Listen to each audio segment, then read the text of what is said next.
This division between the conscious and the unconscious must be properly understood. The people instinctively love freedom, and they will instinctively fight for freedom. But you cannot win freedom on instincts. You can only win freedom on reason. Therefore, the unconscious are those who react on instinct. The conscious are those who react on reason. The job of the conscious is to make the unconscious conscious. Let us make a simple example. I think it was in 1992, after one more brutal beatings too many, the African population in Los Angeles, California revolted, rose up in righteous rebellion. This was instinctively revolutionary. Instinctively in the sense that it wasn't planned. Instinctive in the sense that it was just reaction to brutality. And this instinctive revolutionary act was very costly to American capitalism. It even had to bring in the American army. Very costly. But since it was on instinct, it had no reason, nothing to direct it, it would spin itself out. Those who participated in it were largely unconscious. We must come to understand that the overwhelming majority of our people are unconscious. But just because they're unconscious, you shouldn't think they don't want freedom. As a matter of fact, sometimes the unconscious is quicker willing to give their lives in struggle than the conscious. These are simple facts. Would you imagine what it would be like when we are conscious rebellious, when we consciously organize to rebel in Los Angeles with reason? I mean, making supply lines, making sure armaments are there, having hospital aids, having fire brigades, just like they do even in Ireland. Nothing big, just a little planning. Just a little planning. This is what we want to speak to you about this evening. Making the unconscious conscious.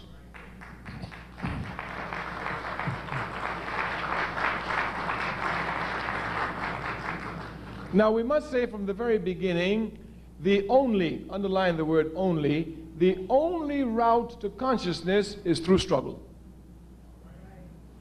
Now, for example, we've shown you the unconscious struggle. Those who rose up in righteous rebellion against the state police in Los Angeles, they were consciously involved in struggle.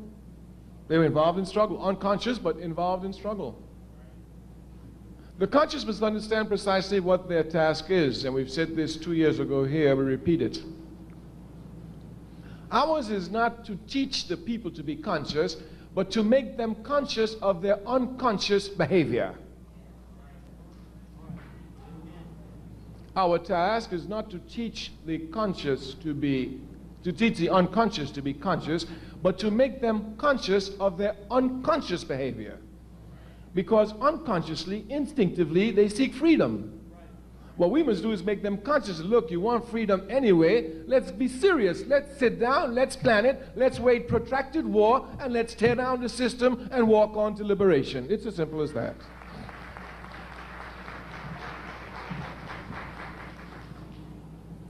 This aspect of the unconscious becoming conscious is linked to mobilization and organization, something we mentioned last year. We must make clear distinctions between mobilizers and organizers. To be an organizer, you must be a mobilizer. But being a mobilizer doesn't make you an organizer. Much confusion is to be found here. Malcolm X was a great mobilizer. He was a great organizer. Martin Luther King was a great mobilizer. He was not a great organizer. These facts can be easily seen from King and Malcolm.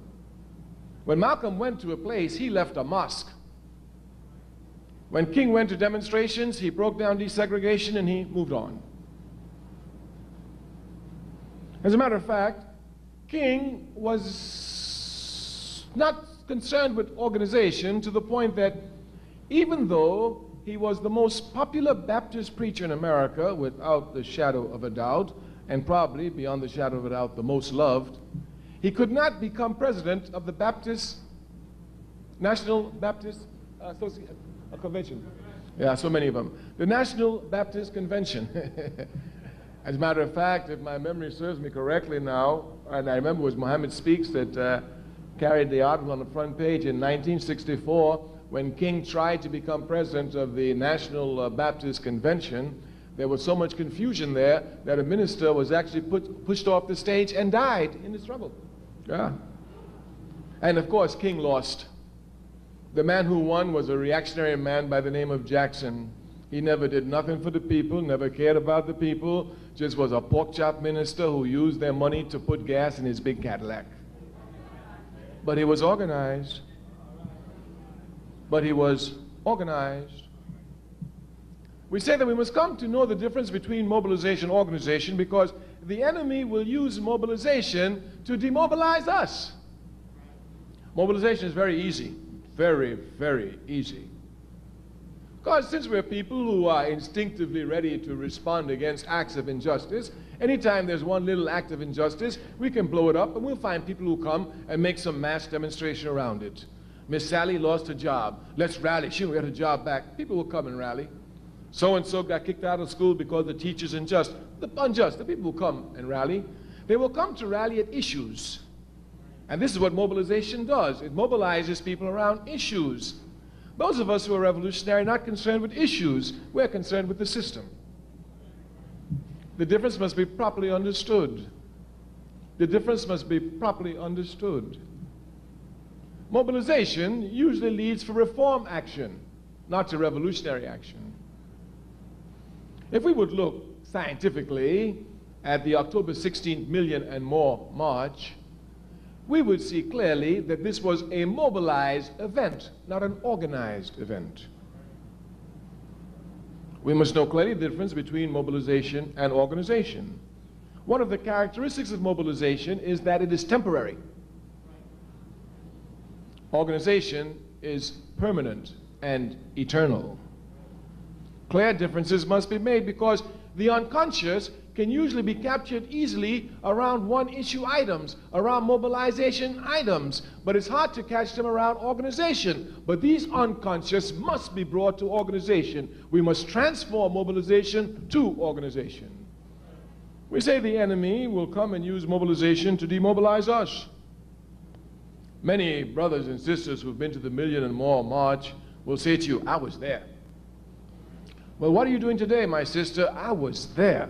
There weren't too many sisters out there, but you know, with a million brothers together, you know where I had to be. I was there. Yes. And then, of course, you find brothers, yeah, I was there. I helped you. What are you doing today, brother? If we're not careful, we allow mobilization to become events. The struggle is never an event. It's a process, a continual, eternal process.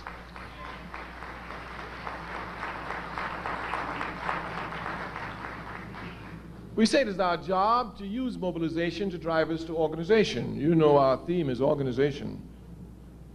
We want power. We don't want money. We don't want fame. We don't want fortune. We don't want popularity. We want power. Power. And power comes only from the organized masses. Power comes only from the organized masses. Therefore, since this is what we're concerned with, power, and we as a Pan-Africanist, we have every right to be concerned with it. Africa, after all, is the richest continent on the face of the earth. Properly organized, should be the most powerful continent on the face of the earth. Therefore, our drive towards power is clear. We want power, and we can only have power through the organized masses. Of course, capitalism, a system which in deforming our thinking always seeks to make it appear as if the organized masses is some unattainable goal. Even the other day, when speaking to a sister who's been involved in activities over a period of years, she said, Kwame Toure, so when you say a mass party, what do you mean? I said, I mean a mass party. She said, but the APRP goes everywhere in England, they go in the Caribbean, in the United States, in Africa, and they're always saying about a mass party. What do you mean? I said, every African in the world inside our party. She said, are you going to get that? I said, that's what I'm working for. And if I don't get it, my granddaughter gonna get it. But I'm working for it. Her disbelief comes from the fact that capitalism tells us that, well, you can be scientific about everything except human nature. That people are so different, they have such different tastes, such different tra-la-la-la, that you can't bring them together under the same roof. This is a lie. We will never tire of saying it. Capitalism does not lie some of the time. It lies all of the time. When it tells the truth, it's a result of a double lie. It's a logical fact. It's a logical fact. So capitalism has this belief that you can't organize all the people around the same thing. That's not true. You can organize all the people around one thing, truth.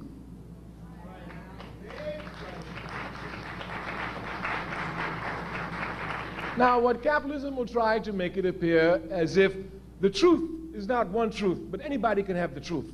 This is stupidity. Nobody's born with the truth inside of them. If they were, they wouldn't need to live. We come to know the truth from outside of us. Some people think that they know the truth because they were born to know the truth. That's a lie. You know the truth from constant struggle against lies. That's how you know the truth. Constant struggle against lies. For example, they try to make it appear as if we Africans will not arrive at uniting ourselves even the question around our identity. Well, you may call some of them Africans, but some call themselves black, some still call themselves colored, that's fact, they do that. But this is because they've been miseducated by a system which seeks to keep us divided, and this is the truth. This is the truth. Obviously, we cannot be, all of us, so many different things. We must be one thing. Of course, for our party, there's no question. As for the United African Movement, we're Africans. End of discussion. End of discussion. This struggle is not an easy struggle. The struggle to go from Negro to black was a difficult struggle. Capitalism did everything to roll it back. Even had us confused. I'm not black, look at me, I'm brown colored. Yes. I'm not black, I got Indian blood in me. Oh. What nonsense they didn't have us say just to run away from the truth. We told them then, it is more difficult to go from Negro to black than it is to go from black to African. Many people criticized us for our efforts. Oh, in the 1970s, we had our last press conference. We said, we're going to put the word Africans on the lip of every African in America, and we're not going to use the capitalist media press. And we have done it, and we have not used the capitalist media press.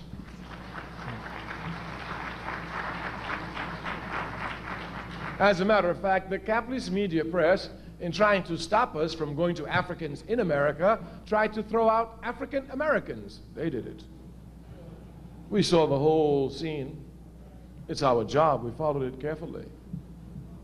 Of course, they want to say African Americans. Of course, that keeps us exactly where we are. If you're African American, you're not the same like an African Kenyan. And certainly not the same like an African Brazilian. And certainly not the same like an African Trinidadian, etc., etc., etc. But once you're just African, ain't no question. Ain't no question. You African, yeah, where you were born? Trinidad. You African, yeah, where were you born? Uganda. You African, yeah, where were you born? Egypt. You African, yeah, all Africans. Once you have proper identity, one of your biggest problems is solved.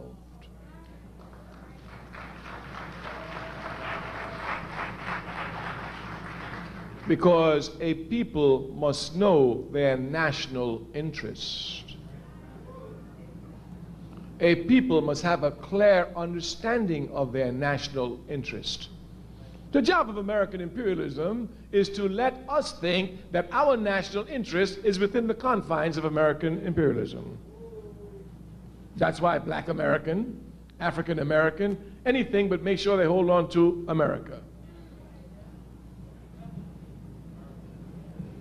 When the conscious comes to understand that they're Africans born in America, Africans living in America, their whole outlook changes completely. America no longer becomes their world. Of course, this is a difficult task because America convinced everyone that she is the world. I'm sometimes amazed when I come in this country and hear them say world news. Here they come. World news. Today, President Clinton said,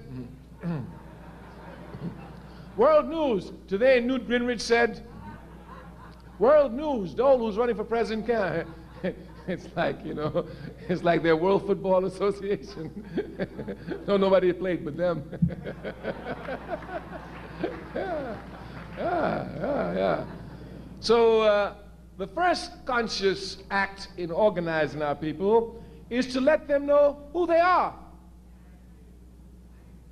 If you think you're an American, you will fight to protect the interests of capitalist America.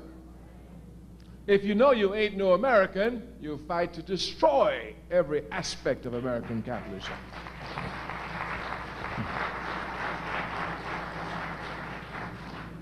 Our people have been unconsciously moving towards Africa. You know, I am very fortunate. I spend a lot of time with our people, and I always stay with the poor. I stay with the poor because the poor, they are pure. I mean, the poor will fight and give their lives for positions which they're incapable of occupying. They shock me sometimes with their naivety and their honesty. No wonder they can so easily be exploited. I remember once sitting in Ghana at the house of Akbar Mohammed, who's the international representative of the Nation of Islam. And there was a lot of people in the house, so I walked outside the gate, and I sat down. There's a little kennel there, and a concrete. I sat down by the kennel. The gardener next door came and sat down next to me. We began talking. So we talked naturally about Ghana. So we talked about Ghana, we talked about Nkrumah. So after a while he said, were you born in Ghana? Are you Ghanaian? I said, no, I wasn't born in Ghana. I just live in Guinea. He said, but you know a lot about Ghana. I said, well, yeah, I did a lot of study of the Ghana Revolution. I didn't tell him that I was the political secretary of Kwame Nkrumah when Nkrumah was co-president in Guinea. I didn't even tell him who I was. You know, Kwame Toure meant nothing to him, just another name. After talking with the man for about half an hour, you know what the man said to me? He doesn't even know me now. He said, you know what? He said, listen, I only went to third standard. That's like about third grade. He said, I don't have no education, but people like me, we could fight and put people like you in power, and you'll help us. Yes. I've seen it everywhere. In the South, I used to see people die for positions they couldn't occupy. As a matter of fact, people who couldn't get to the university died so students who had the ability could get to university. People who couldn't vote died for people to become mayors.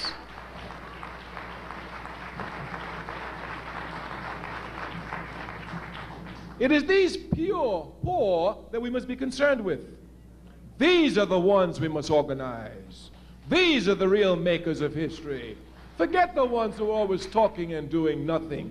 Get the poor, the pure. Watch their movements. The instincts are always correct. Our people have been unconsciously moving more and more towards Africa. Of that, there isn't the slightest question.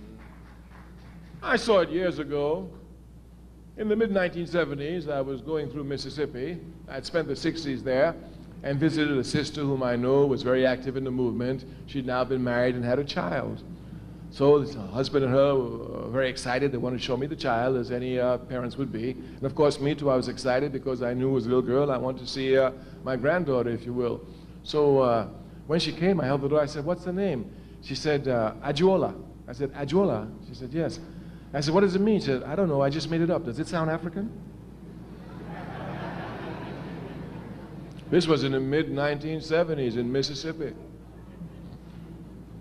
I remember in the 1970s, late 1970s, I saw a young man. He was wearing a red, black, and green jacket. I stopped the man, a young boy.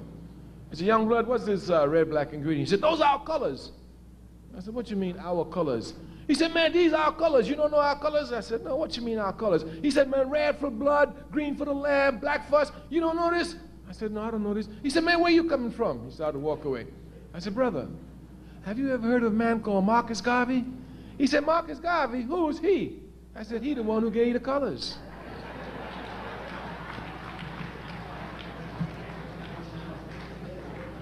The unconscious are moving towards Africa. It is the job of the conscious to make them conscious of their unconscious actions.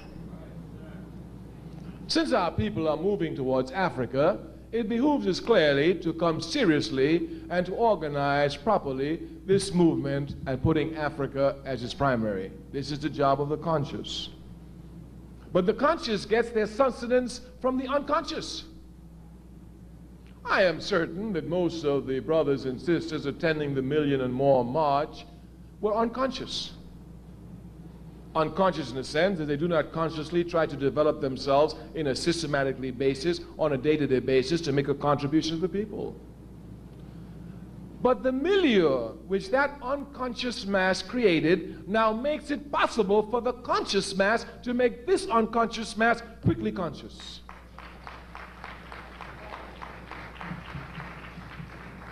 Quickly conscious, and this is our task.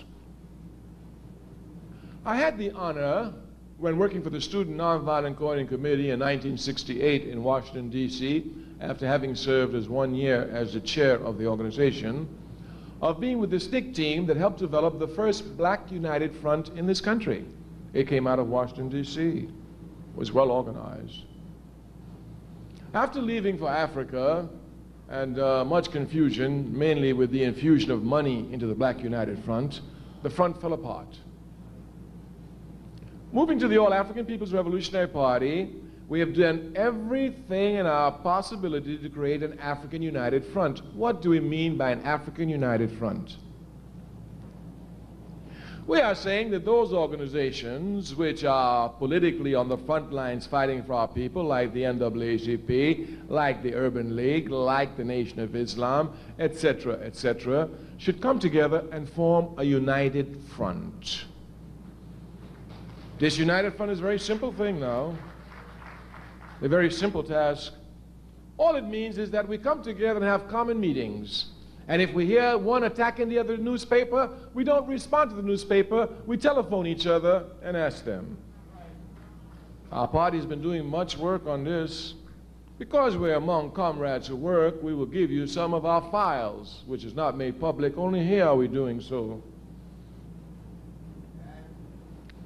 The Nation of Islam was an observer at the Washington, D.C. Black United Front. Although invited to join, they felt that at that time they wanted to observe.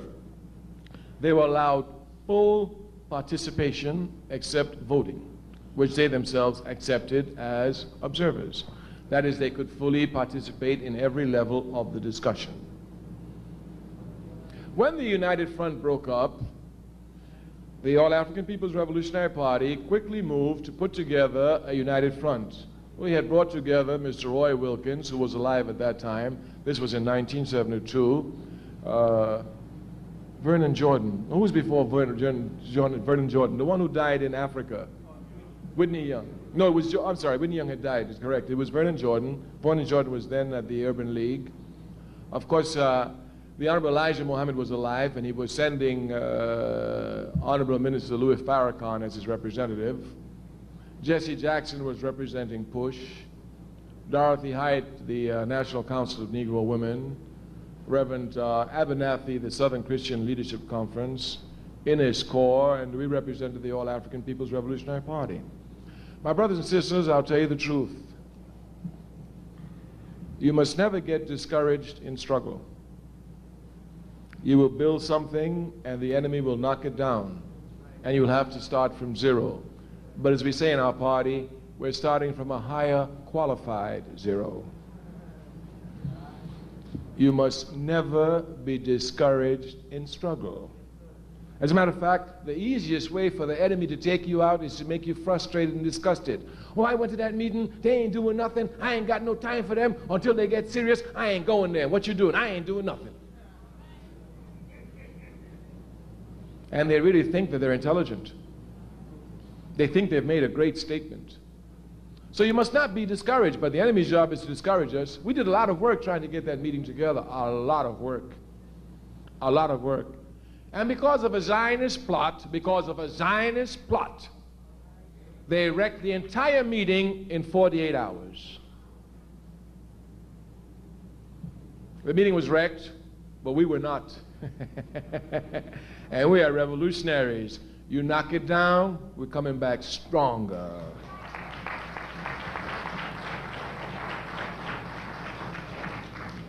We accepted defeat, we licked our wounds, we pursued our battle. We continued with this aspect of it. During that time, the Honorable Elijah Muhammad passed.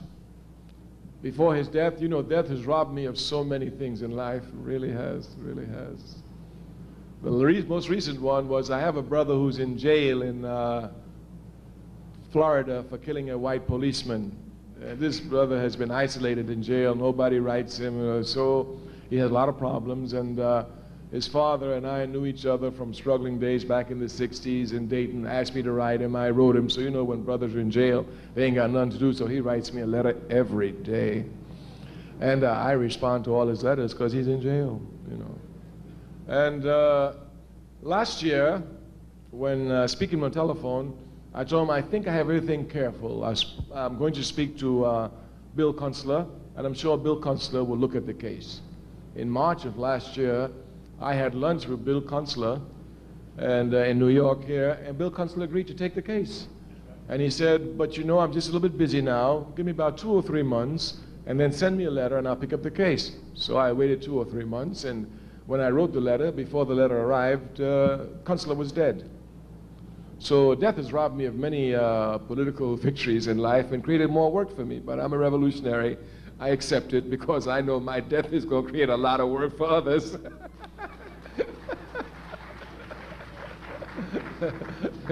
So it's robbed me of a lot. The Honorable Elijah Muhammad's death robbed the All-African People's Revolutionary Party of a golden chance to create the United Front. Of course, you know, when the Nation of Islam came up, there was first Wallace Dean Muhammad, the son of the Honorable Elijah Muhammad, and then, you know, there was a little discussion, and finally Minister Louis Farrakhan decided to return with the original theories and actions of the Honorable Elijah Muhammad. When Minister Louis Farrakhan first came out, of course, now let's let you know, I've known Minister Louis Farrakhan for over 30 years and worked with him for over 30 years. Of course, we're not in the press all the time, but we're in contact all the time. And Minister Louis Farrakhan and I discussed much, step by step. Of course, the only thing I had in my mind was the African United Front. That's all I want. And Minister Farrakhan said, okay, he sees it, he understands it, but he needs to get a little bit stronger. Fine. In 1982, our party made an assessment, and we said, okay, the Nation of Islam is strong enough now to do the work for the African United Front. We cannot do it the All-African People's Revolutionary Party because from the time they see us, we tell them we're revolutionary, we're socialists, we ain't bending, we're anti-Zionist, you can do what you want, that's your problem. You understand? So we don't bend, but the Honorable Minister Louis Farrakhan, he's charming and, you know, he's sentimental. Minister can quote Bibles, so he can sit down with preachers and all these others, etc.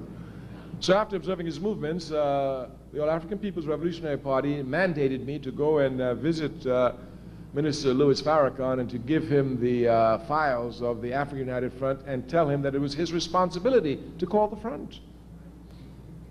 Of course, it was a task that I enjoyed undertaking. I hadn't seen him in some time, and I had a beautiful day. We spent the entire day at his house there in Chicago. You know, he just separated from Dean Wallace Muhammad, and his forcibly coming back.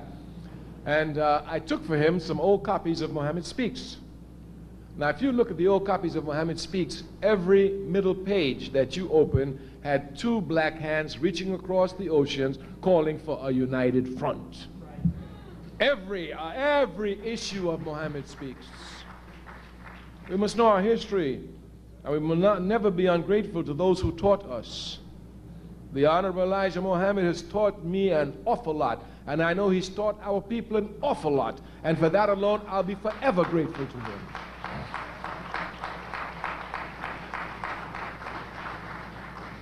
Minister Farrakhan agreed to take the program. He had no choice. I told him, this is your program. This is what your leader says you're supposed to do. He ain't my leader, he's your leader. And you say you're following his footsteps, you know, and he was getting ready to do it. He didn't do it. Here's your chance. You're supposed to do what he didn't do, you know. So, of course, Farrakhan had no choice. He had to accept it. We were well prepared. Everything was in proper order to have, finally, once again, our African United Front. By when was Jesse first talking about running for president? It was 1984. 83 was the announcement. When did Farrakhan make the alliance with him? November 83. So by 82, I left. I went back to Africa. Everything was moving. I was in contact with Minister Farrakhan. Our party people in contact, feeding us step by step. I came back in early 1983. I met with Minister Farrakhan. I explained to him precisely the steps that we thought we could help in bringing the African United Front together. After some time, he asked that we have a meeting late in the year, probably around September, October. I'm telling the truth exactly what was said at the meeting. Minister Farrakhan said to me, at that time, Jesse Jackson had declared he was going to run for presidency, and he was under a lot of threats, you know. And I certainly thought that some crazy whitey was going to pop him, you know. But I have no problem with it. My life is on the line all the time. I put my life on the line for one thing. You put your life on the line for another thing. I ain't got no problem with it. You know, so Minister Louis Farrakhan came to see me. He said, you know, and he's very clever, Minister Farrakhan. He's very clever. When he wants to soften you up, he comes, he always plays that violin for you. Oh, Brother Kwame, you're my younger brother. But you know, you are so profound in political analysis. You surpass us all, that even though I am your older brother, I must come and seek advice from you. He's rough, you know, he's rough on that violin. He sings some sweet songs on that violin. So, of course, after seeking my advice, he came to seek my advice. He said, I want to make a decision. I said, what's that decision? He said, I want to put the FOI at the disposition of Jesse Jackson to protect him. I said, well, if you want to do that, that's your decision. He said, well, you don't seem enthusiastic about it. I said, well, I'm not. He said, well, Jesse Jackson might get killed. I said, he probably will get killed. He said, don't you think we need to protect him? I said, that's your decision. It's your FOI. You know, he said, so now he saw that it was getting serious. He said, you know, he's clever, he's clever. Because he'll switch on you fast. You know, if you don't switch with him, you'll be in back gear while he's in front gear. You're already saying yes when you thought you were saying no. Yeah, he's rough. He said, well, I bet if you were being hounded and attacked by people, you'd want the FOI to protect you. I reminded him very slowly and very carefully. Minister Farrakhan, when I was elected chair of the Student Nonviolent Coordinating Committee, the first public meeting I had as chair was a meeting with the Honorable Elijah Muhammad in his house in Chicago, where I spent 15 hours. It's a fact. It was here that I met Muhammad Ali for the first time. This is way back. This is before, well, you old people, so I would say before you were born. We were talking about 1966 here, easily. 30 years ago, yeah. At the end of the meeting, of course, you know I'm a young man. I'm 26 years old at this time, you know, 26. I've heard the Honorable Elijah Muhammad all my life. What am I going to say to this man? This man used to raise me up, you understand? This man taught me things, gave me courage. I said, he's saying that on the radio? Is he crazy? Yeah, he's a white devil. That's what I said. They ain't nothing but white devils. That's what they, yeah. Yes. He tell the truth right out there. He wouldn't bite his tongue for nothing. You know, and I reminded Honorable Elijah, the Minister Farrakhan, I said, at the end of the day, the Honorable Elijah Muhammad looked at me. I was sitting directly across from his table. He said, son, he said, the devil wants you. I said, yes, sir. He said, son, the devil is out to get you. I said, yes, sir. He said, son, you must be careful. I said, yes, sir, I'll be very careful all my life. I've been working in a mine pit among the enemy, and I'm older now. I have more experience. So he said, they're mean, you know. I said, yes, sir, I know they're mean. He said, they're going to get you. I said, yes, sir. He said, so, son, I'm going to put the FBI at your the FOI at your disposition. Everywhere you go, I'm going to send out an order that the FOI must protect you. Now, you know, this was really too much for me, you know. So I said, well, sir, thank you, you know, but you know, the FOI is so busy. I'm so busy. I'm running here and there. This will be such a task for them. Really, I thank you, sir. I really appreciate it, sir. And I, you know, I go through all this humble pie about thank you, but I don't need it. You know what he said? He said, son, I wasn't asking you. That's just what he told me. And if you go and look at pictures in the past, you'll see everywhere I go, the FOI was there protecting me from the 60s. You will look and you will see that. So I reminded this to Minister Louis Farrakhan. I reminded him of it. And I said, Minister Farrakhan, the FOI will protect me, but I promise you they will never protect me because I want to be President of the United States of America. They might protect me because I want to rip up America, but never because I want to be President of America.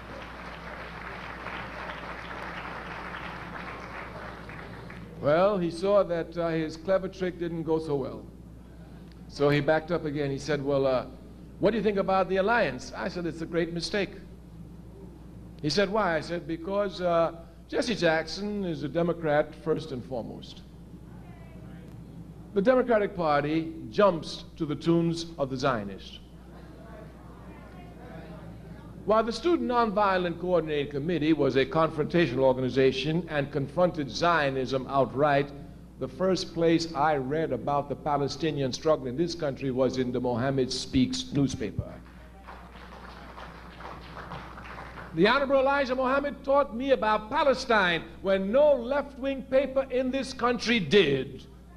And they talk about nationalism is chauvinism. Look at them.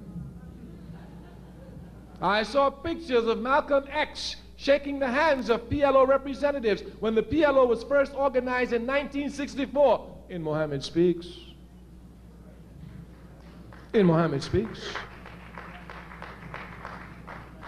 Therefore, I told him, I said, the Zionists, they hate us, but they know you the first. So what I'm worried about is when they spoil the union and it splits, you understand, which side of the fence you going to be on. Because I know Jesse going to be with the Zionists. Because that's the Democratic Party. I'm just brutally honest with you. I'm telling you exactly what was said between us. We had a very frank discussion. After that discussion, I told him, what about the African United Front? He said, it's still good. Of course, me, myself, I knew with the thing with Jesse, it was problems. But in spite of obstacles, you must do your work. In spite of obstacles, you must persevere. I said, well, I want you to meet John Jacobs of the Urban League. He said, I've never met him. I said, I'd like you to meet him. He said, you could arrange a meeting? Will he meet with me? I said, yeah, I can arrange a meeting. He'll meet with you. I arranged a meeting at Johnny Jacobs' office here in New York, in Manhattan. The first time they met each other, I just sat in the background, talk.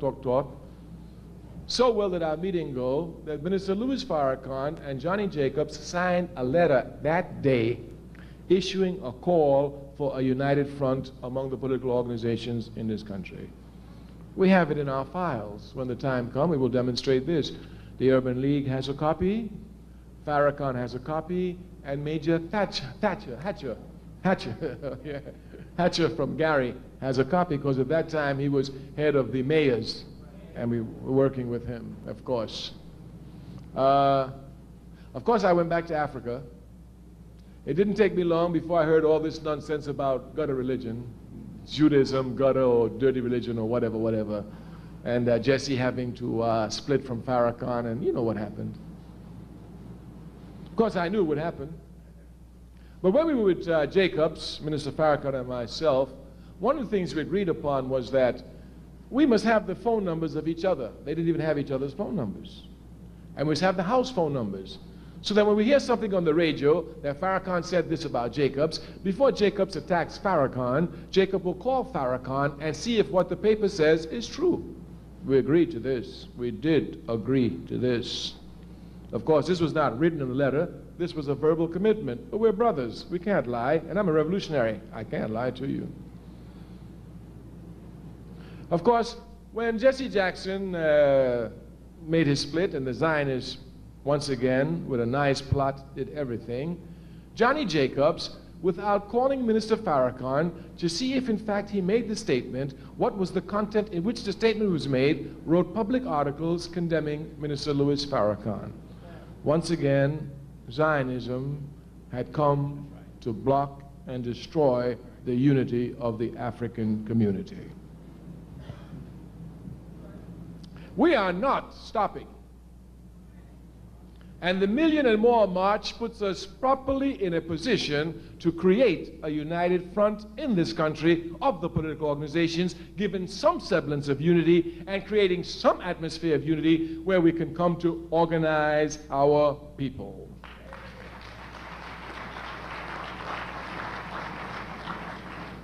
I must tell you, the major enemy to our unity is Zionism.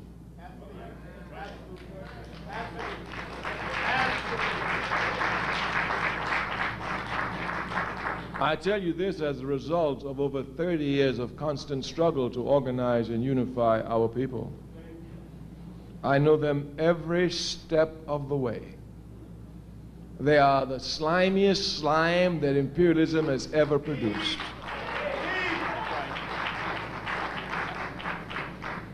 They will do everything to keep us divided, want to run our own concepts for us, teach us. They fight to teach our children. Isn't that nice of them? Quite liberal. Quite liberal. Their job is to keep us enslaved. Their job is to control us, so that while controlling us, American imperialism and the right wing and the racist wing will be venting all their rage on us and on nobody else. But we who are determined see victory even in death.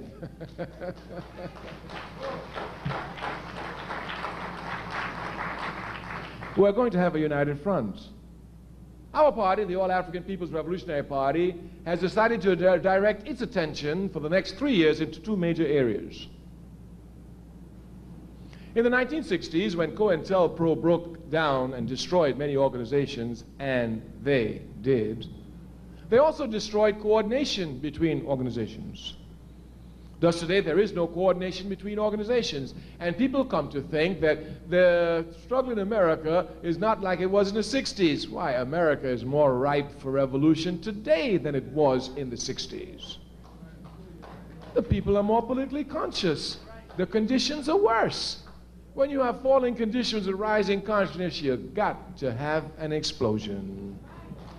You got to have it. Either it will be instinct, which will be revolt, or either it will be reasoned and organized, which will be revolution. But you can be sure you're going to have an explosion. We say that people's consciousness are rising more and more. Even movements that we never thought about in the 60s, like the women's movement, the ecology movement, they are spreading everywhere. The right wing in this country has made a proper shift. It no longer sees minorities as their major enemy, nor the left wing. It sees the U.S. government as their major enemy. America is more ripe for revolution today than ever before. Africans have a particular responsibility here to the struggles of their people and to their future generations in directing this struggle to be nothing other than a revolutionary struggle. I mean this in every sense of the word. If you look throughout history, as a matter of fact, 2 days ago I was in Ohio, and a journalist asked me, what do you think is the greatest contribution that the Africans have made to America? I said, help to civilize it. It's a fact. It's a fact. I know who I am. I know I'm equal to everybody else. They don't know it. They're the ones who have to be taught it, not me. Not me. So consequently, our job is to civilize America. If you look, this is exactly what we've been doing. Everywhere you see struggles for justice, you will see Africans out front, the first to die every time, in every battle. I mean, even go back to the American Revolution, Crispus Attucks. We're first to die. Instead of fighting with the Indians and joining up with the Indians and whooping George Washington. That's what he should have done. And that's why we must rectify the error today. Of course, Chinese say if you make an error, you know it's an error, you don't correct the error, you've made your second error. We have to correct that error. We're always on the front lines. Look at the history of the labor movements. Africans everywhere on the front lines. Look at the peace movement. They try to make it look like a white movement, but I know it was the Student Nonviolent Coordinating Committee that gave the slogan, hell no, we won't go, and broke the draft in this country. And I know it was Martin Luther King who was the center of the peace movement in the anti-Vietnam War in this country. Once again, Africans up front in the fight for justice. Anywhere you look, you will see us up front. We're unconsciously up front. It is time for us to become consciously upfront. This then is the task that we come to put before you, your responsibility. Every time we come here, we tell you this is our problem, this is our responsibility here. The capitalist system has but one job through its media: make the Africans irresponsible, make them frivolous, make them hate themselves, make them have low esteem of themselves. Just in one word, keep them demobilized and ineffective and tools for us when we need to exploit them and to turn them against their own people. This is their plan. We have to counteract this. We have to counteract this. And the television does it 24 hours a day, non-stop. We who say we are conscious cannot speak of being tired. As a matter of fact, even as a young boy, I remember sometimes seeing my father. You know, it's true, they don't make men the way they used to make them, because I'll never be the man he was. I'll never do what he did. I can't even try. But I would see my father coming very, very tired from working, and I say to him, "Why don't you rest?" He says, "When I die, I will have enough time to rest." So from him, I've learned that I'm going to work myself to death for my people. Yeah, because I can't rest now. I'm going to work myself to death for my people. I know if I can't rest now, I know I'm going to rest. And I'm not like Martin Luther King. He sang "Free at Last." I'm going to sing, "I'm so glad I laid this burden down." But until I lay it down, I ain't going to make one squeak about it. I'm going to carry it with my head up, just like my grandmother carried her head up on plantations. Your job as the conscious is to make our unconscious conscious of their unconscious movements. This can only be done in organization. This can only be done in organization. We repeat it over and over again. Every time you see an intelligent man, intelligent woman, they don't attack the enemy unless they have some force behind them. I sometimes look at our brothers who go to jail. By themselves, they think they're going to go to jail and take on the enemy. Me? I've been to jail many, many times in my life, all over the world. And every time I've been to jail, all I do is get one message out to one member, any member of my organization, and my task is finished. My job is finished. My organization knows I'm in jail. Either I get out, they fight to get me out, they can't get me out, I'm organizing in jail. But I ain't got to worry about no courts, no judges, no lawyers. The organization gonna do that. That's why you need organization. The police arrest me tonight. By the morning, I'm walking out of jail, and the police gonna be in trouble. Yeah, because they're gonna find, look here, let's just show you a little tactic. When America bombed Libya in 1986, a member of our Central Committee then by the name of Bob Brown, we sent him quickly to Libya to see what was happening. He got an American passport. Now, if you got an American passport, you got the right to enter any European country and stay there for 3 months without a visa. You understand that? Now, these little Swiss people, because we had pictures of Gaddafi we wanted to show, we wanted to make sure we're in harmony with the work they were doing. So he had Gaddafi's pictures in his briefcase. They stopped him, deported him, sent him back to France without even giving him a chance to make a telephone call.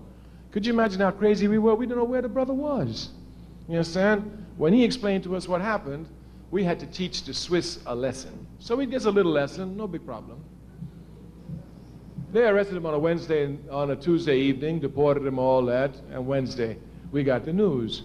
Wednesday evening we made a plan. On Thursday morning we want everyone in the party to call comrades and allies and every friend they know and have them call the Swiss embassy non-stop. Ask them one question: why did you arrest Bob Brown? That's all. The Swiss embassy did no work that Thursday. None whatsoever at all. And the act is a legal act. Quite legal. We did it Thursday and Friday. And then on Saturday we sent them a telegram. Anytime you see an African anywhere in the world coming to Switzerland and he has legal papers, don't mess with him. He might be Bob Brown, who represents Africans who've had clashes with American capitalism in over 267 cities. We're sure the Swiss don't want any of this action. Very simple. But he's got an organization. He didn't have to make one phone call. And when anybody else goes through Switzerland, they don't mess with us at all. And we told him, this is just the first level. You mess with us again, we take it to a higher level. And you mess with us again, we take it to a higher level. And we can do it because we got organization. The conscious no organization. Malcolm X was a conscious brother. Before, when he was an unconscious brother, he wasn't a member of any organization. He didn't care about no organization. But Malcolm X was ready to throw a brick against the police, just like any conscious brother. He was unconscious. When Malcolm became conscious, he became a member of the Nation of Islam. And when Malcolm left the Nation of Islam, Malcolm, knowing the necessity of organizations, created two organizations, the Muslim Mosque Incorporated and the Organization of African American Unity. Malcolm X knew the necessity of organization. Our people have only one stage left in their struggle, and that is mass organization. It's the only stage left. We, of course, you know, you learn in many, many different ways. And one of the slowest ways of learning is one known as method of elimination. Method of elimination means you tried that, it didn't work. You tried that, it didn't work. You tried that, it didn't work. While it's the slowest way of learning, it's the surest. And we have tried everything except mass organization. The Fifth Pan-African Congress, held in 1945, called on Africans all over the world to have mass movements. You know, Africa, as she's held in racism today all over the world, even Africans do not know the contributions which Africa has made to world civilization in the past, or which she continues to make in the present. One of Africa's great contributions to world revolutionary movements is the mass party. We have a mass character to our struggle. In 1945, at the Fifth Pan-African Congress, the delegates there issued a resolution. They said, we are in the final confrontation with colonialism and racism.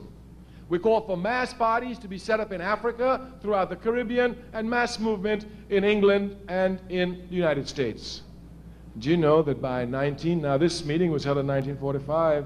By 1952, Supreme Court decision was ready, and by 1956, Martin Luther King had hit Montgomery with a mass movement. If you look throughout Africa, the length and breadth of Africa, the independence struggle was nothing less than a mass struggle. In the Caribbean, mass struggle. In Britain, when we rise up there, mass struggle. And in America, unconscious as we are, at least we know we only rise up when the masses are instinctively ready. Mass struggle everywhere. Therefore, we already have the character of mass struggle. Our task is to take this character and make it permanent into mass organization. We are going to organize the masses of our people. I want you to know that.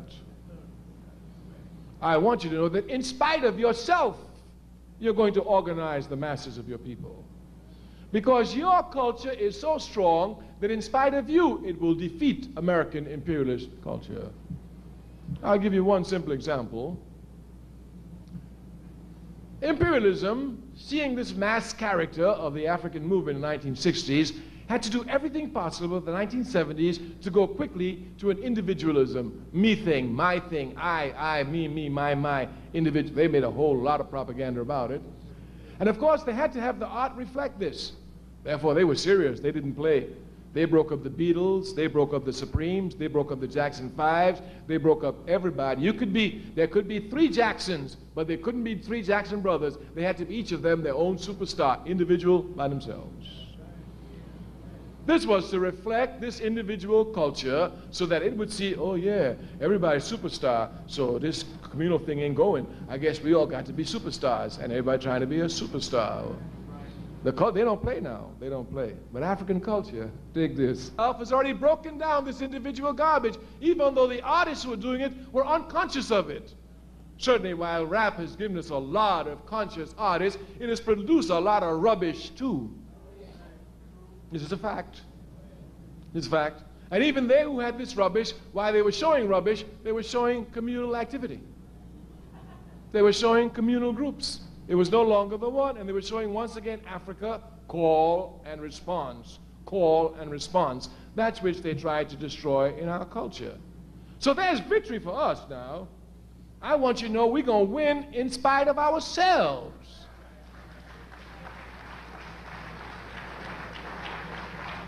We are going to organize in spite of ourselves. The Honorable Marcus Garvey said, organize your people, organize your people, organize your people, organize your people. If you don't organize them, conditions will organize them. And the conditions are here. We must be one step ahead of it. We come again to speak of organization. That's the only task we have before us. Our party is going to heighten its task for United Fronts, but we ask you, the United African Movement, to heighten your task. We must take lessons here from people. Martin Luther King was a great man, taught me a lot. But one of the greatest things Martin Luther King taught me was humility and using the nonviolent spirit within the African community. Martin Luther King was a living example of this. He was attacked by the Honorable Elijah Muhammad. He was attacked by Malcolm X. He was attacked by Minister Louis Farrakhan.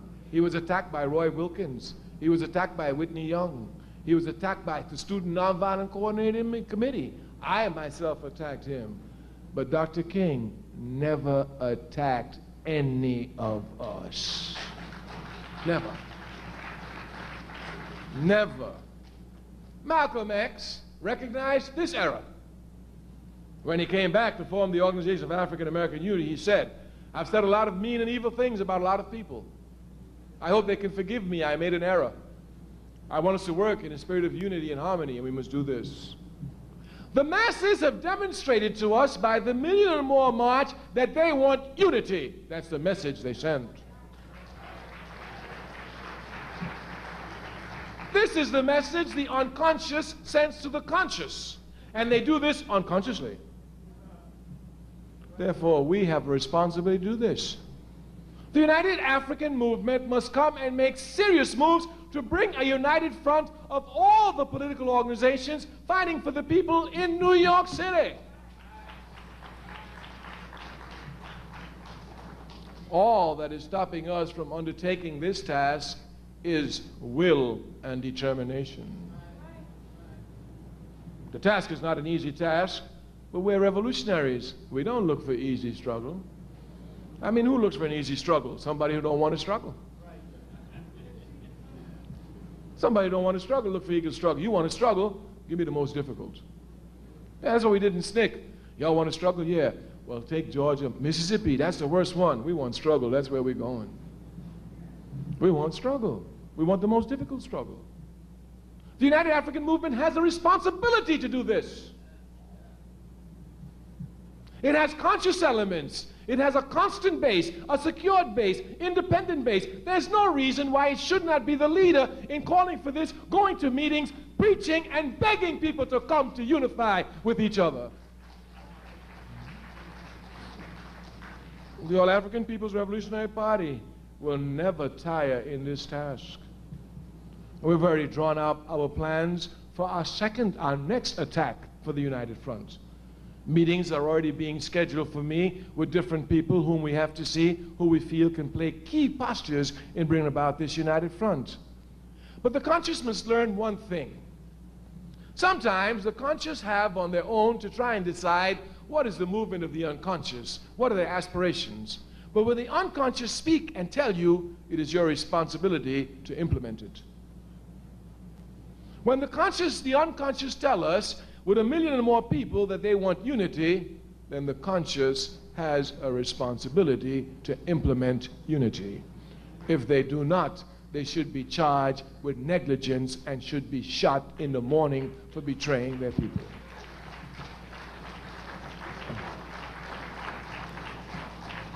Some people think traitors are those who do something against the movement. You can betray the movement by not doing something for the movement. This must be properly understood. Of course, you know we say it all the time because it's the truth. We in the African Revolution are so weak. I mean, we really are weak. We are the only revolution, the only movement that allow traitors to strut in our communities with impunity.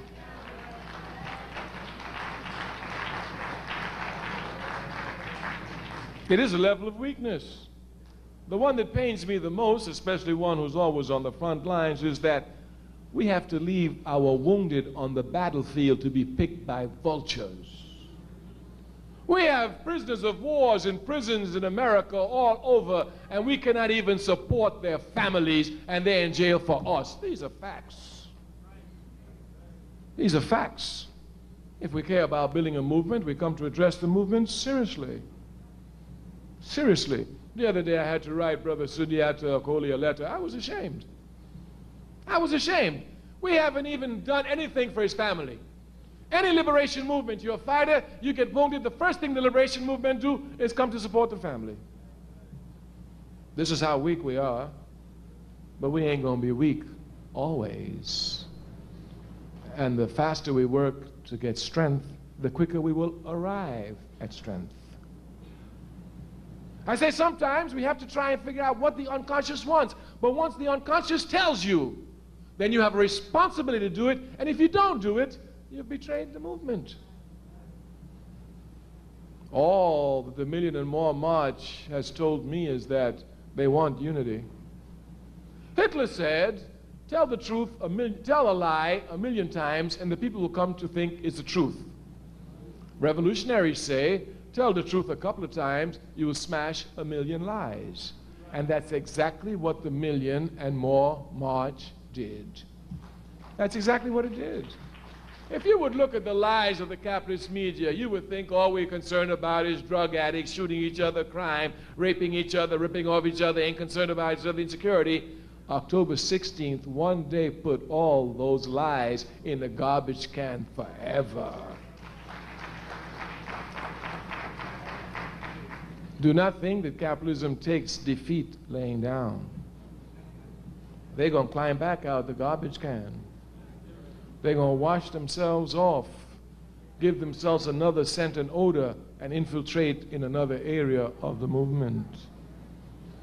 Do not think that capitalism, when they saw the Million and More March, just sat down like the rest of them and said, oh, it was a nice march. They said, this is serious out here. They said, we cannot play with this. That's precisely what they said. And on October 15th, they started heightening up their organization. What have we done? We must heighten our organizations. It is only in unity that we will defeat the enemy, and the enemy will be defeated, therefore we will be unified. Kwame Nkrumah precisely said, unity presupposes organization. You know, many brothers and sisters think they're in unity with the people and they don't belong to no organization at all. All the time. Oh, what organization you belong to? I belong to an organization, but I'm in unity with the brothers and sisters.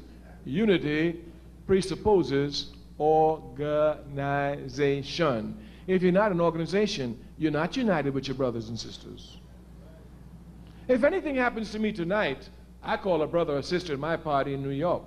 You understand? If things get rough, we call each other. We decide what spot we're going to get together and go down together at least. But if you're in unity with the people and you don't know who to call, who to turn to, you understand? What is that unity other than an illusion? Brothers and sisters, we're about to conclude. Our task again is to drive you to organization. As a young man, I came to understand the necessity of organization. Malcolm X helped me to see it greatly. When Malcolm X left the Nation of Islam, there was great competition between young groups to pull him. The RAM, the Revolutionary Action Movement, then headed up by a brother known as Max Stanford, now known as Ahmed Mohammed, was fighting to get him. The Student Nonviolent Coordinating Committee was fighting to get him.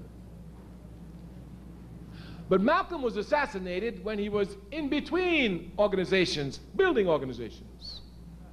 I saw that quickly. I said, oh, so they killed him before he got his organizations off the ground.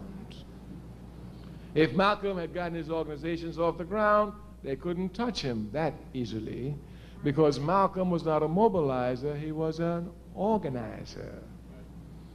And so is life, that even when they assassinated Malcolm, who was the organizer, because he didn't have organizations in place, and there were so many contradictions in our community that a unified response was not possible, when King the Mobilizer was killed, the unified response was possible. History plays itself out, even if the leaders play themselves out. History will not be denied. I say we will be organized. History cannot be denied.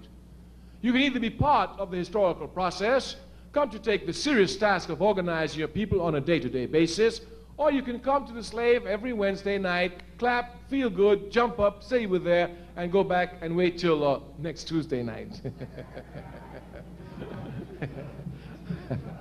It's Tuesday night next week, isn't it? Yes. Yes. Yeah. We must become examples for our people. When they see us organizing, they get organized. Our people are looking for direction. Our people are looking for direction, and the conscious must provide that direction. And the direction the conscious must provide is to make the unconscious conscious of their unconscious behavior. So no master plan is necessary here, none whatsoever. The people are looking for unity. Let's give them unity in united fronts. The people are looking for power. Let's give them organization. The masses want unity. Let's move from mass mobilization to mass organization. We of the All African People's Revolutionary Party, always honored to come amongst you of the United African Movement. When we come amongst you, we can talk about things that we can't talk on other levels because the level of consciousness is not the same. When we go to others, we spend our time talking about organization, but on the level we do with you. You are fighters. You are activists. But you must come to mold your struggle together. Every time I come here at Wednesday night, I see so many people. I am sure the United African Front has at least some membership of over 1,000, not so? And I'm sure among that 1,000, you count at least on 20 who are serious. At least. At least. At least that 20 must come together and begin to move towards organization. We want to tell you, unless our people are organized, we are wasting time. Unless our energies are directed towards organizations, we are going in circles. We must come to organize our people. The All African People's Revolutionary Party has taken this task upon its shoulder since its inception in 1969 and will not turn it loose for generations. We intend to organize Africans in Africa, Africans in the Caribbean, Africans in South and Central America, Africans in the United States of America, Africans in Canada, Africans in Europe, Africans in Africa into one organization. This is our vision. This is our work.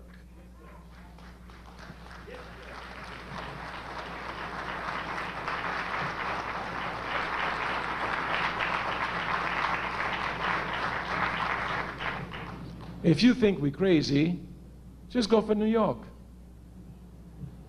If you think we're out of reach, just go for New York. We're not asking much for you. The United Action Movement should be seen as the movement preaching unity among all the others who refuse to get unity. That's how you'll attract the masses. We're pushing the United African Movement out front. You can speak to your leader. Every time I come here, tell him, he will tell you, Brother Kwame speaks about a lot of things, but the one thing he impresses upon us all the time is African United Front in New York among the organizations. We must learn to live with them. These are just facts. Whether we like the PLC or we do not like the PLC, they're a force, a factor, we must deal with them.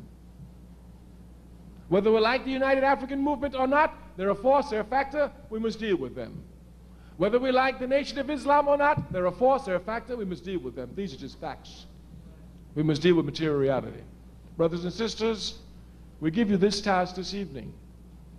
The All-African People's Revolutionary Party is very weak in New York. New York is a rough area for us. We know the New York police killed Malcolm X. So we know what pigs they are. And we know that if you think you talk about COINTELPRO, if you don't know the local police got a COINTELPRO program, you don't know nothing about COINTELPRO.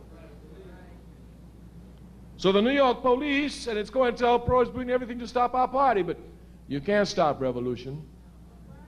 You can kill every revolutionary out there, but you can't stop revolution. This is crystal clear. They killed Zapata over 60 years ago, but the Chipanas are fighting seriously in Mexico today with guns. We want to give the task to the United African Movement. We want you to set a tone in New York. We want you to be known as the movement in New York that is preaching unity among the African organizations. We want you to be known as the movement in New York that is doing everything to give symbols of unity to a people who are begging for it. Our party is not strong enough.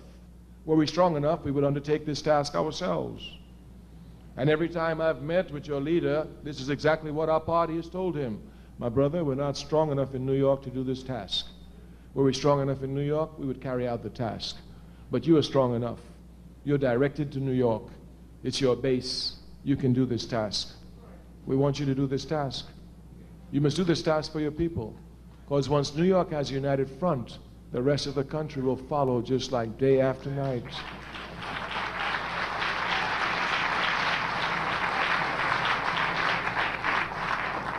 And once our people have a united front, organizing the masses is a very simple task because all the organizations now have joint efforts in organizing the masses. So for example, in New York, we could have a rally with the Nation of Islam, the NAACP, the UAMC, the PLC, and bring them all together, and at the meeting, just ask everybody there to join one of these organizations. But we must have this united front. We promise you that we of the All-African People's Revolutionary Party will never tire. Zionism, we are going to take them on a slow march to protracted death, but they're not going to stop us from uniting our people. No force on earth can do that. Zionism, we will never compromise with them. We're revolutionaries.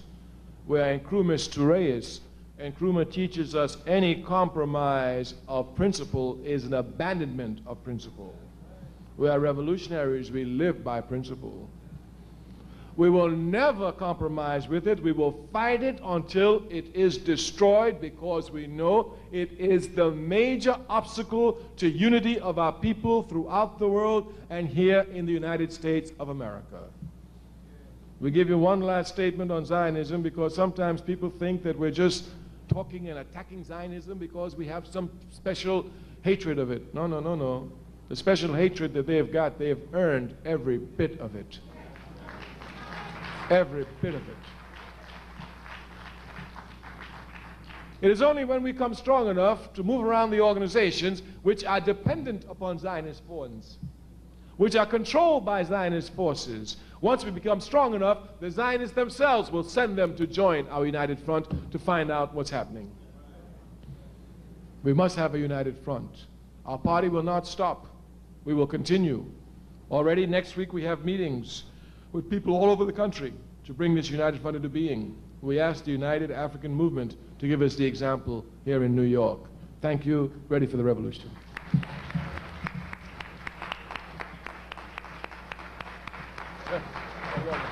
I'll drop it on you, so you wouldn't listen to me. You wouldn't listen to me, I told you.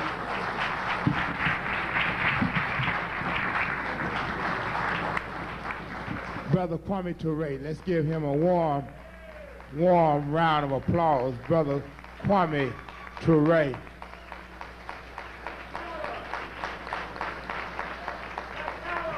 Brother Kwame Toure, Black Power, Black Power, Black Power, Black organizations, Black organization, Black organization. Brother Kwame Toure, we want to thank you very much, and let me say that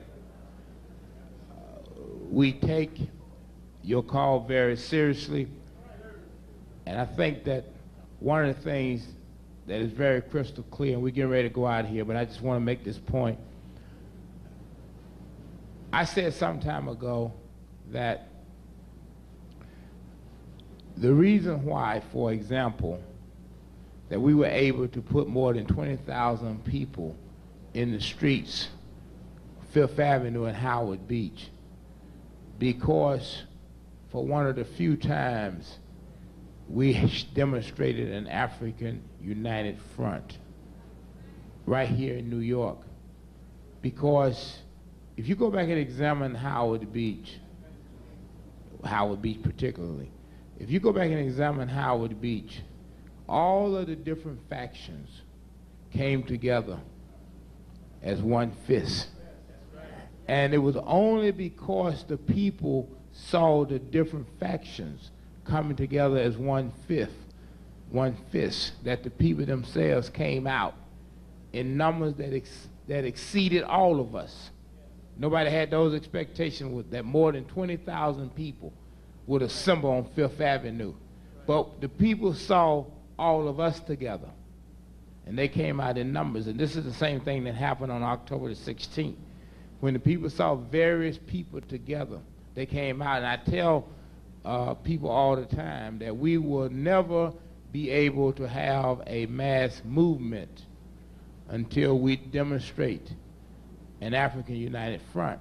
Now, as many of you know, about 2 years ago, we put a call out for everybody to come to the Slave Theater. And we had more than 50 organizations that came out. The reason why there wasn't any follow-up, to be very frank about it, is because I've always really, I like to stay in the background, be very honest about it. And so I asked other brothers to continue to call. But so what it indicated to me is that not only are the masses of people ready for it, but even various leaders in this city was also ready for it. And I don't think it'll be very difficult to bring us together. And I believe that even this particular incident with Time Warner is a catalyst, is an opportunity, again, to bring us together. And so the struggle continues certainly tomorrow night, but beyond that, to bring all of the forces together, those who naturally allow with us and those who don't naturally allow with us. But the fact of the matter is that we're making the contact, that we're constantly talking to all the brothers and sisters. In addition to those that you do know, we constantly in contact with Elambe Braff, Sonny Carson, Viola Plummer, and other people, because all of them are absolutely necessary. And we certainly hope that one day we can all come together and assemble and deal with the forces of evil that are against us. And so we take that very seriously, Brother Kwame, and hopefully, the next time around, we will be able to give you a good report card. The incompletes that are now on the report card, we hope that they will be turned into A's and A pluses the next time around. And so we're working on it. We haven't flunked. It's only an incomplete. And we are in a process of evolution that will lead to a revolution. And so we're about to leave here, but I know there are 3 people who are going to leave here with gifts tonight. And we're going to ask Sister Isis to begin to pick. She's going to choose the 3rd prize first. This is for the 3rd prize. What is the 3rd prize? Hold up. Wait a minute now. Wait, I can't do that. I can't do that. All right, I can't do that because, see, she just pulled that. Somebody gonna be mad. Violet Baldwin is gonna be mad if I put this one back in. Violet Baldwin. Violet Baldwin. 159 Hollywood Avenue. Violet Baldwin. H. Lehman. H. Lehman. So, Violet Baldwin, third prize. We apologize, but you have to do it the right way. You have to do it the right way. I asked them to get all of this stuff in order beforehand. And second prize, James Bryson. I know where he is. Brother James Bryson, second prize. What is the second prize? I know it. What is it? Huh? CD player. Let's give Brother James Bryson a warm round of applause. James Bryson. There it is right there. There it is right there. If you don't want it, leave it here. I can make use of it. All right. First prize.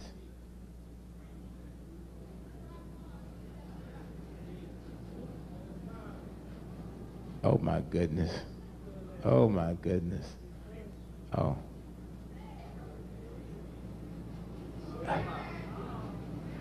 Well, it's just one name. It looked like Kanji. Kanji. 32 South 3rd Avenue. Sister Kanji, first prize. Kanji Anthony. All right. First prize. Kanji Anthony. And that's a pocket television, color television, a pocket color TV. I hope she watched something other than the soaps. I hope she watched something other than the soaps. Let us. She's a news reporter, all right. So she can watch herself on television. All right, good enough. Now, we're getting ready to go. We're asking everybody who can to come out tomorrow night and then next Tuesday night for Brother Steve Coakley here at the Slave Theater. And Steve has told me that he know most of y'all listen to Bob Law on y'all way home. And when you go out there tonight and turn on your radio, Steve said he'll be there waiting for you. That's tonight, 1600 on your dial. Again, let us give a warm round of applause for our brother, Brother Kwame Toure.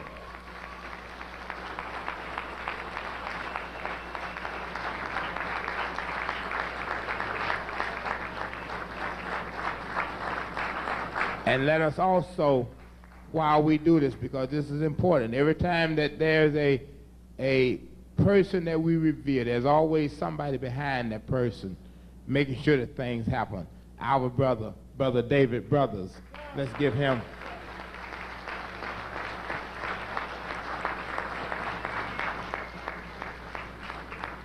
Sister Sandra Lee, who also was very instrumental in driving this brother and making sure that he doesn't have to suffer the iron horse. Sister Sandra Lee, let's give her a big hand. And then all the members of the All African People's Revolutionary Party, let's give them a hand. Thank you very much for coming out tonight and being with us. This is always an event, an affair that we look forward to every year. And I think that if you really nail down these concepts, you think about what he said tonight very seriously. If you apply these concepts to your actions and to your thinking, I think that we will only be moments away from our liberation. It's just a matter of applying these concepts and not departing from them. We want to thank you again for those gems of wisdom. Thank you very much. And so now, we're going to hold hands. Repeat after me.